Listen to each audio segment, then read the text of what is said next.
So can you just give me your name and your job title? Okay, I'm Kevin Trickett and I'm the President of Wakefield Civic Society. I'm also the Chairman of the Yorkshire and Humber Association of Civic Societies, and I'm involved in a number of other charities as well. And have you always lived in Wakefield? I was born in Wakefield and I've lived in and around Wakefield all my life. My career's taken me elsewhere, but I've always had my home in the Wakefield area. And when did you start being so active within the Wakefield community? Well, I think really it was back in 1989 when a friend invited me on a coach tour to some stately home or other of England, and I went off for the day. A group of people, didn't really know who'd organised it, I was just there to fill the coach up, and enjoyed it. And when another coach tour was offered, I said yes, I'll go on that one as well. And it turned out that these were being organised by Wakefield Civic Society, and at the end of the summer the coach excursion programme came to an end, and I discovered that they did a programme of talks during the autumn and winter months. So I went to the September talk, and as soon as I sat down, somebody in front of me turned around and said, "Are you a member?" And I said, "No." "Would you like to join?" I said, "How much does it cost? Tell me all about it." So I eventually agreed to join the society. Then I went to the next talk, and the same chap sat in front of me turned around and said, "Now you're a member, would you like to join the committee?" So it was 1990 when my name went forward and I joined the committee, and I've been on the committee ever since. In 2002 I became the president and chair of the society. And what does the society do? Well, it was set up in 1964, and like civic societies across the country, their real aim is to promote an interest in good architecture, design and town planning, while also making sure that heritage buildings, heritage assets are looked after and not knocked down, without at least some thought being given to it. So our main focus is the public realm, the buildings and so forth in and around the city centre and surrounding villages. But civic societies across the country are all engaged in that process. How has the city changed over the years? Well, during the time I was president, it's changed remarkably because there was a programme of urban renaissance led by a group called Yorkshire Forward, a government agency. And they worked with the council and councils in a number of towns and cities across Yorkshire to promote this concept of urban renaissance, working with council officials, property owners, developers, and importantly the local community, to envisage what Wakefield could be like. So we came up with this rather grand booklet, the Vision for Wakefield, and that then led through into the local plans and the development framework for Wakefield. And although people might have forgotten about it, it still underpins a lot of the development that's taking place now in and around the city centre. And what would you say during that time's been your proudest achievement? Oh gosh, I mean my achievement really is about keeping the civic society going. It was set up in 1964 by a group of people. It increased its membership, I think, quite rapidly. But over time, that membership was ageing and dwindling, so that by the time I took over as chairman in 2002, there was a worry that the society perhaps didn't have a very strong or healthy future. Membership income had dropped, membership numbers were dwindling, an increasingly elderly committee, so what could we do to modernise it? And I set about modernising the society, giving it an online presence, even things like email, Back in 2002, people weren't using email in the way they're using them now. Today it's Twitter, Facebook and other social media. So we're very much online, and that has given the society a new boost. And we're now getting newer people joining, younger people as well as retired people still. And that's completely, I think, changed the face of the society. So we're better placed now to engage in the debates about the shape of Wakefield. And to you, what does the city of Wakefield, what's the landscape like at the moment? Well, all around us there are developments underway or proposed and possibly about to go forward. So, for example, in the last few years we've seen the Hepworth Gallery being built. I know some people don't like the architecture, but it's been a terrific asset for Wakefield. And I always say, look, if you don't like the architecture, go inside and look at the collection, because that's well worth seeing. Of course, that's the one place that you can't see the outside from. But some people like modern architecture, and I confess, I do like the design, and I think it fits very well in the landscape.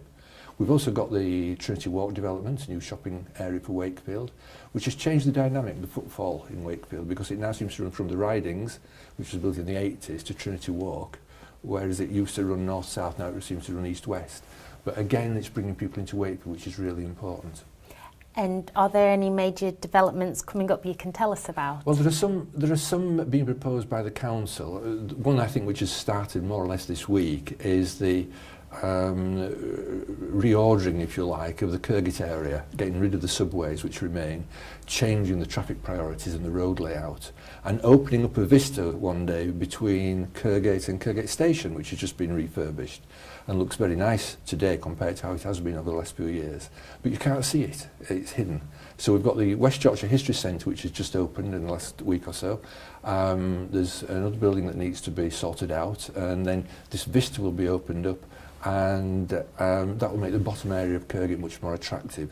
That will then bring more investment, new amenities, people living there, and that's got to be a good thing for Wakefield. Meanwhile, at the top end, the civic quarter, the council looking at the future of the old police station. Could this be a hotel? Could it be residences? Changing the landscaping, the public realm, making it more accessible, introducing artwork, get some investment into Wood Street. So these are things which are current and people are talking about them. And what are your favourite things about the city? I think it's a very walkable city. People sometimes say, why would you come to Wakefield? Because it's so spread out. Well, it's not. It's actually quite compact. They'll sometimes say, oh, we'll go to Meadowhall because you can park your car and the shops are much more accessible. In fact, I think you could lay Sheffield's Meadowhall Centre across Wakefield and you'd find that Wakefield would fit inside it. So Wakefield's compact. There is a lot going on if you know what's happening. When the Civic Society runs an event, so many people say, oh, I'd have loved to have come, but I'm going to this other event instead.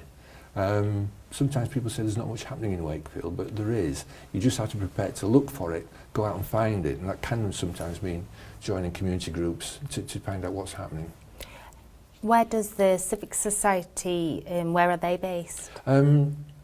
For the first 48 years of our history, set up in 1964, we didn't have an office. It was rented rooms, or occasionally committee meetings would be held in people's dining rooms. Then in 2012-ish, I think it was, Andy Green of a former PR company that was based in Wakefield had a suite of offices on the ground floor of 19 King Street and said, would we like to use those free of charge? So I bit his hand up and said, yes, please, definitely we'll have it. The first time we'll ever had a base. We negotiated a rent, which I got down to a nominal sum to include utilities, and then he never collected the rent, so I owe you £1 one day, Andy. However, we moved in there, and that again gave the society another boost, because we were able to open for things like the art walk, which happens on the last Wednesday of alternate months, and we're getting 100, 150 people a night coming through to see the artwork. But before they got out the door, they had to talk to me about joining the Civic Society. Are you a member? Would you like to take a form? You know, then you get them to join the society, pay their subscriptions. Then the next time they come, would you like to join the committee? Using the techniques which were practiced on me back in 1990. What does your day-to-day look like? Well, now that I've given up the day job, you know, I'm nominally retired, but actually I'm not, because I find that running the Civic Society and the other charities that I'm involved with is a full-time job, because you get up in the morning, I work from home, open the laptop, and there we are, you know, emails have started to arrive.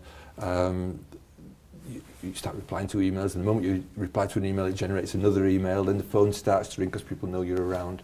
And the day can then be a number of meetings, going into Wakefield to meet people, sometimes going further afield. The Yorkshire and Humber Association takes me all around the region. We have quarterly meetings, so I can be in Scarborough one day, I can be in York, I can be anywhere in the region. And then maybe on an evening, out at events, doing guided walks, giving talks. I'm giving a talk this week, in fact, you know, on conservation areas. So lots of things that we're doing. And then, of course, I give talks to community groups. So somebody can book me and say, would you come and give a talk to our membership about some aspect of Wakefield's history. What's Wakefield like as a city for businesses? It's I suppose, you know, it's an old textile and mining town and city. It's had renaissances in the past, and then it's gone down, then it's come back up again. And I think it's at that pivotal point in its history now where the nature of Wakefield is changing. It's very much a distribution and logistics hub because of its proximity to the motorways, the M1, the A1, the M62, good rail links. There are some office-based jobs that are IT and technology companies in Wakefield. Again, they are there. Some of them are out on the business parks around the city centre, but they're bringing money and interest and investment into the city. And is there anything else you'd like to add? I should say, because I forgot earlier, today Wakefield Civic Society is based at the Town Hall. Nearly 2 years ago we were offered a room in the Town Hall free of charge, which again I accepted because I knew our tenancy at King Street was coming to an end. So we've accepted this ground floor room, we've bought some furniture, and we can use that now as a base for our guided walks. The quid pro quo of that is that we give guided tours of the County Hall and the Town Hall more or less on request. So if anybody wants to book a tour, we liaise with the council, making sure we have access to the rooms, and then we do the tour and talk about the history and architecture of the buildings. Thank you very much. Gosh. That's great. Thank you.